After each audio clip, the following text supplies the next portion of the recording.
এই মামুনি ইসলাম সম্পর্কে একটা ভালো কথা বলেছে, কিন্তু দু একটা কথা বলতে ভুলে গেছে। চাপ নিও না, আমি বলে দেবো সেগুলি।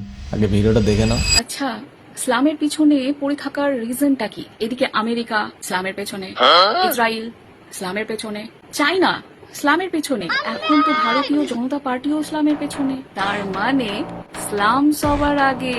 মামুনি একটা কথা বলতে তো ভুলেই গেলে, মুসলমানরা পেছন থেকে নিতে একটু বেশিই পছন্দ করে, না হলে দিনে 5 বার কে পেছন উঁচু করে থাকে। একটা গল্প বলছি শোনো। একসময় পার্সিয়া নামে একটা দেশ ছিল, সেখানে রাজা মাত্র 4000 মুসলমানকে সেখানে আশ্রয় দিয়েছিল তাদের দেশে। তারপরে কিছু বছর পর সেই দেশটা মুসলিম কান্ট্রিতে পরিণত হয় আর নাম হয়ে যায় পার্সিয়া থেকে ইরান। कौन जानते हो क्या? कौन? निशानियां, आइडेंटिटीज जो पैदा होते ही लग जाती है इनके अंदर, इस जावेद के बहुत अंदर, इसके नसों